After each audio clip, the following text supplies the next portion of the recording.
67. Donc il s'agit de permettre aux adhérents qui viennent manger au foyer de pouvoir déjeuner au 67, dans les mêmes conditions financières. Je mets ce vote qui est contre, qui s'abstient. Unanimité, je vous en remercie. Question numéro 12, toujours M. Duez. Il s'agit de l'autorisation à Madame la maire de signer les conventions de tiers payants avec Oxiane, groupe Matmut et Pavillon Prévoyance pour le centre médical Françoise Dolto. Afin de satisfaire la demande des patients concernant la prise en charge de l'avance des frais lors de consultations au centre médical Françoise Dolto, celui-ci souhaite organiser une délégation de paiement avec les mutuelles Oxiane, groupe Matmut et Pavillon Prévoyance. Ainsi, tous les patients affiliés aux mutuelles précitées se présentant au centre médical Françoise Dolto avec une carte d'adhérent en cours de validité bénéficieront d'une dispense d'avance des frais. Il est proposé au conseil municipal d'adopter les termes des conventions de tiers payants avec les mutuelles Oxiane Groupe Matmut et Pavillon Prévoyance. On vous propose d'adopter cette convention. Le centre médical de Françoise Dolto a déjà signé une convention avec Harmonie Mutuelle, avec Via Médis, avec Active, avec SP Santé, avec Alméris, avec NFP, avec e-santé, avec Lien Mutuelle, avec Carte Blanche et avec Tertiane. Oui, comment sont sélectionnées en fait les différentes mutuelles ou compagnies d'assurance qui peuvent être référencées? On ne les a pas sélectionnées. Hein. Ce soit elles qui font les démarches, les mutuelles. C'est souvent qui viennent de solliciter. Bien sûr. Ou alors un certain nombre de patients qui viennent vers nous. Donc je mets au point qui est contre, qui s'abstient. Unanimité, je vous en remercie. Acceptation de 2 donations à la ville de Puteaux, 2 dons. L'un émanant de Françoise Dormesson qui nous lève une collection de 631 ouvrages ayant appartenu à Jean Dormesson, et l'autre de M. Jean-Louis Debray qui nous lève 773 ouvrages qui sont des documentaires et également des livres de fiction. Donc il vous est demandé d'accepter ces 2 donations. Je mets au voix qui est contre, qui s'abstient. Unanimité, je vous en remercie. Question numéro 14, M. Cavalier. La ville de Puteaux reconduit pour sa seconde édition le dispositif Argent de poche pendant les vacances scolaires de l'été 2018 et pour les années à venir. Les objectifs principaux de ce dispositif consistent à impliquer les jeunes dans l'amélioration de leur cadre de vie et à valoriser le travail effectué. Les modalités d'inscription au dispositif ainsi que ses échéances font l'objet d'une communication particulière à travers le Puteaux Info. Il est donc proposé au conseil municipal de reconduire le dispositif Argent de poche pour l'année 2018 et pour les années à venir. Oui, l'an dernier, ce sont 60 jeunes qui ont participé à ce dispositif, donc je vous demande de le reconduire. Qui est contre, qui s'abstient. Unanimité, je vous en remercie. Question numéro 15, à M. Ballet.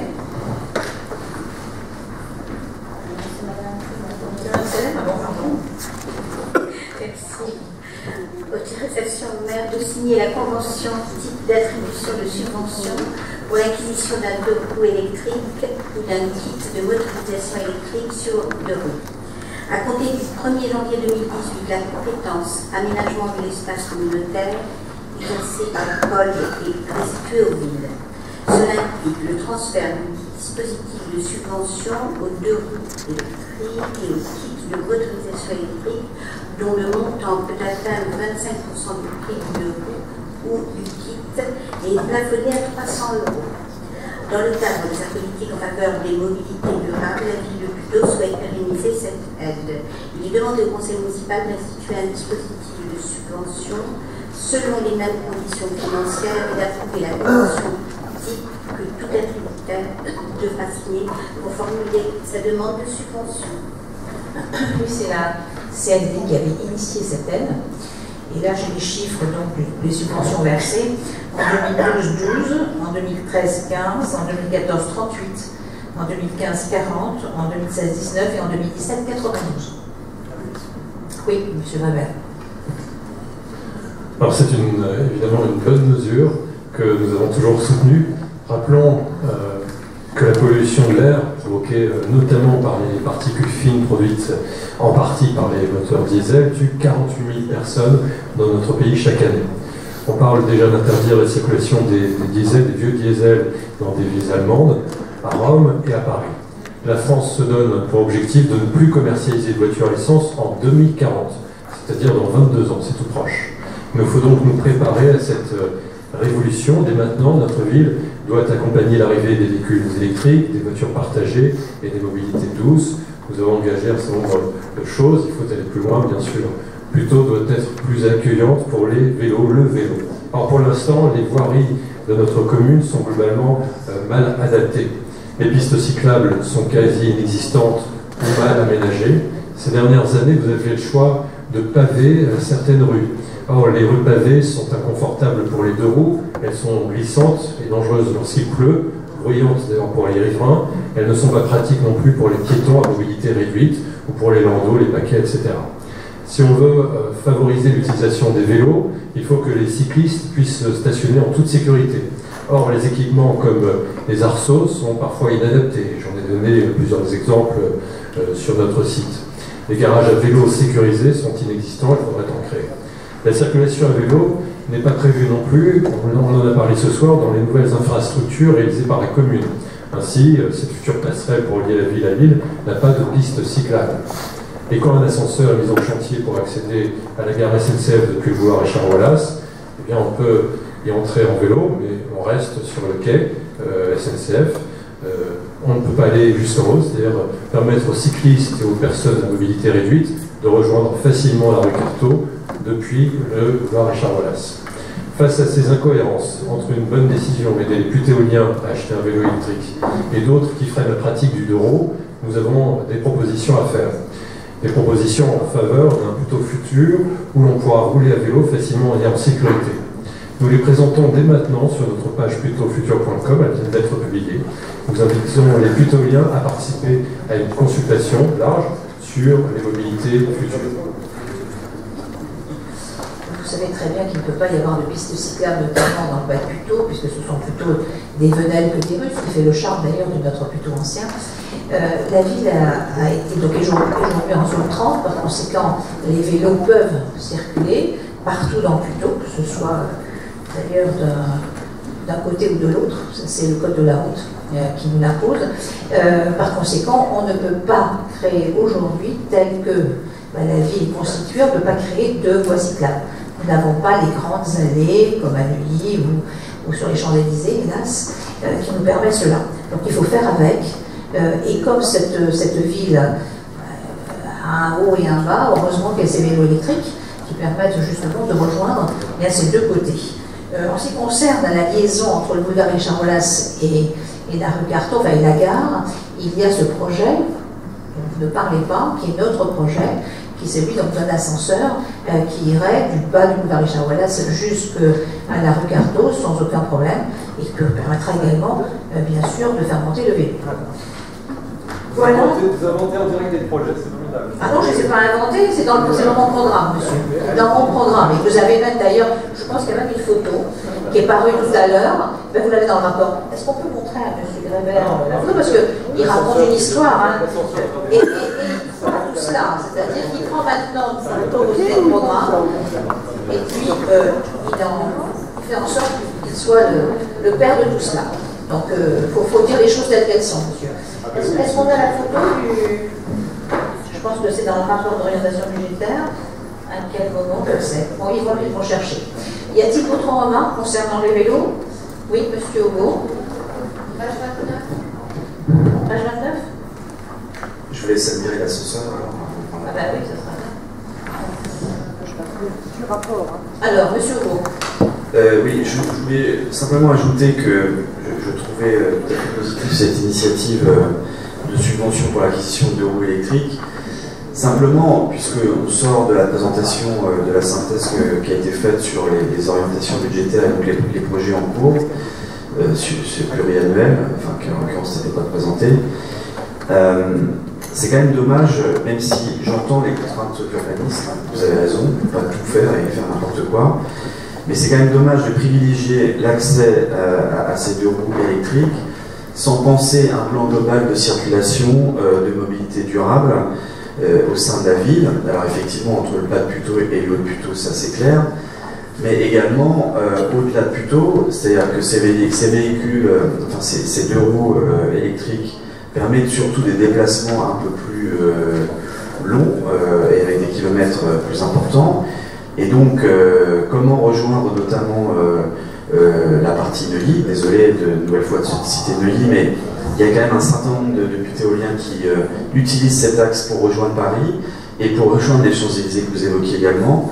De même chose, la liaison en fait à la fois avec côté Suresnes, mais aussi côté Bois de Boulogne. Moi, je vois pas de projet en fait sur ces sujets-là et c'est bien dommage. Non, mais concernant ce maillage, vous avez raison de l'évoquer, le maillage cyclable, il y a une étude qui est en cours sur l'ensemble de la ville, afin justement de déterminer les interruptions du cheminement cyclable dans la ville et sur les interconnexions justement avec les villes mitoyennes, que ce soit d'ailleurs Neuilly ou Suresnes. Ce maillage cyclable, il est notamment à l'étude au sein de Pôle et il sera inscrit à l'ordre du jour de la conférence des maires du 12 mars prochain, donc c'est dans quelques jours. Voilà, il s'agit de lancer une étude relative justement aux continuités cyclables sur le territoire et présenter un dossier à la MGP, donc à la métropole en Paris, dans le cadre du fonds d'investissement métropolitain. Voilà, on vous tiendra informé de l'avancement de tout cela. Oui, c'est quand même des sujets qu'on pourrait évoquer au conseil municipal parce que c'est des orientations quand même importantes. Et, tout à fait. Oui, pour l'instant, on est qu'au lancement d'études. Hein. Oui, mais comme il n'y a pas de groupe de travail ni de commission dans laquelle on peut être associé, il reste que le conseil municipal. Oui, bien sûr, mais on vous racontera tout cela au prochain conseil. Je vous remercie. Donc, on met sur quoi cette question? Oui, monsieur Grébert peut admirer l'ascenseur. Oui, mais je l'ai vu l'ascenseur. Ah, vous l'avez vu? Il ne monte pas le carton. Je connais cette projet. Il arrive sur lequel sur le quai du tram. Pardon? Il arrive sur le quai du tram. Mais non, il y a deux. Pourquoi vous dites ça? Il y a deux ascenseurs, il y en a un qui arrive sur la plateforme SNCF et il y a un autre qui arrivera, enfin il y a deux endroits, il y a un plafond bas, un plafond haut, et qui ira donc qui sera à la hauteur de la tunnel, et le deuxième au-dessus. Voilà. Oui, au-dessus, au niveau de la gare. De la gare. Bien sûr. Et donc, pas d'accès à la gare. Bien sûr, bien sûr. Bien sûr. Quand vous êtes sur la gare, il n'y a pas d'accès, regardez. Quand vous montez, vous êtes tout de suite là, c'est la rue, la première rue à gauche. Ah oui. Je suis désolée, elle n'est pas à droite, mais. Ah mais oui, vous pouvez vous en assurer. D'ailleurs, c'est un dossier que nous suivons avec la SNCF, puisqu'ils vont financer une partie d'ailleurs, eux aussi, puisque ça arrive sur les quais de la gare. Donc il y a une partie qui est financée par la SNCF. Voilà. Donc je mets au voie cette acquisition de roues électriques. Qui est contre, qui s'abstient. Unanimité, je vous en remercie. Question numéro 16. Alors, je ne sais plus quel est le rapporteur. Monsieur Gaumont. Normalement, c'est le même genre. La ville de Puteaux est dotée de 3 salles de musculation et de cardio training. 2 situées sur l'île de Puteaux et une 3e au centre-ville, allée du marché dénommée Puteaux Fitness. Compte tenu de la hausse de la fréquentation de la salle Puteaux Fitness, de l'apparition progressive de nouveaux appareils de musculation et de cardio training, de la présence d'un hammam et d'un sauna dans cette salle, il est nécessaire de modifier le règlement intérieur en vigueur afin de fixer un cadre réglementaire précis. Il est donc proposé au conseil municipal d'approuver la modification du règlement intérieur de la salle Puteaux Fitness. Voilà, il s'agit de définir les règles de fonctionnement de cet espace, et aussi des règles d'hygiène, parce que ça c'est d'importance, et les règles de sécurité. Y a-t-il des questions, des remarques? Je mets au voie, qui est contre? Qui s'abstient? Unanimité, je vous en remercie. Question numéro 17, monsieur Duez. Il s'agit de la prise en charge des frais pour le déplacement d'une délégation à Gagnarnais, ainsi qu'en Chine et au marché international des professionnels de l'immobilier, le MIPIM. Dans le cadre du 70e anniversaire de l'État d'Israël et afin de célébrer le pacte d'amitié qui nous lie à Gagnarnais depuis 1972, par notamment l'inauguration d'un complexe sportif, une délégation de la ville est invitée à se rendre en Israël. Une délégation composée de 3 élus municipaux et de 2 fonctionnaires se rendra donc à Gagnarnais du 13 au 17 mai 2018. De plus, la ville de Puteaux, en partenariat avec l'ambassade de Chine en France, a organisé le premier challenge Chine destiné aux entreprises putéoliennes souhaitant ouvrir leurs portes au marché chinois. 5 entreprises lauréates ont été désignées et effectueront un voyage d'affaires afin de rencontrer les acteurs économiques locaux et différents partenaires susceptibles de les aider à poursuivre leur développement économique à l'international. Une délégation composée de 2 élus municipaux et d'un fonctionnaire se rendra donc à Shanghai du 8 au 11 avril 2018. Enfin, la ville de Puteaux est invitée à participer au marché international des professionnels de l'immobilier 2018, qui se déroulera à Cannes du 13 au 14 mars 2018. Compte tenu des enjeux de développement urbain sur son territoire, la ville de Puteaux a répondu favorablement à cette invitation et sera représentée par une délégation d'un élu municipal et d'un fonctionnaire.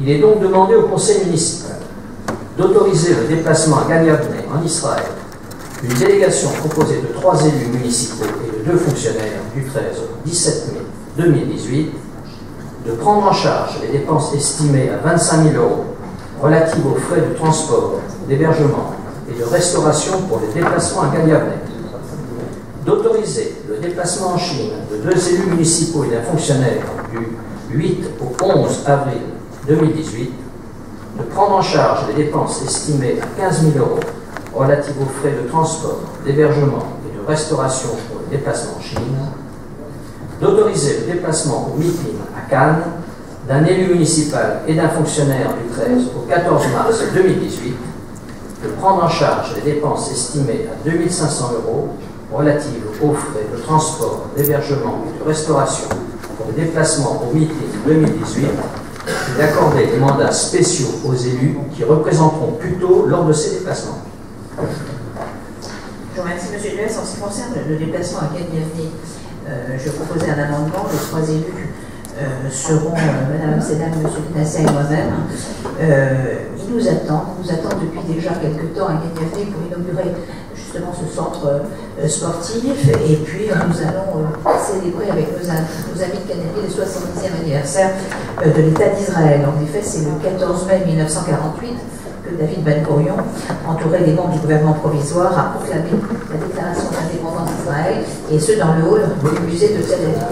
Alors cette ville de Gagnavneh, c'est une ville qui se trouve à l'est d'Ashdod, à 20 km de Tel Aviv, à 40 km de Jérusalem. Et donc nous avons signé ce pacte d'amitié en 1972. En ce qui concerne le BIPIM, eh bien, dans le cadre du stand Paris La Défense, on évoquera eh bien, notre écoquartier des Bergères. Et pour ce qui est de la Chine, je voudrais remercier M. Bruncher, qui fait en sorte eh bien, que nos forums se développent. D'ailleurs, demain, nous avons un 3e forum avec l'Indonésie que nous mettons donc en place. Nous allons donc accompagner 5 entreprises putéoliennes, en espérant eh bien, qu'elles trouvent des débouchés à l'international. Voilà, y a-t-il des questions, des remarques pour M. Redal? Alors, je vous avouerai que cette délibération, ce dossier me gêne énormément. Et je vais vous expliquer pourquoi.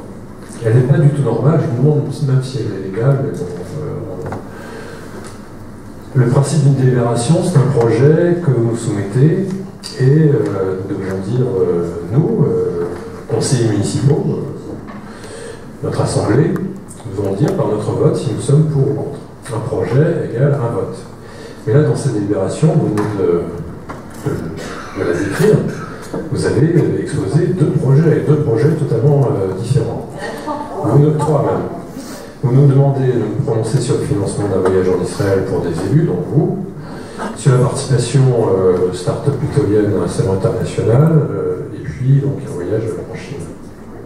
Il n'y a aucun rapport entre ces sujets, sauf qu'il s'agit de voyage.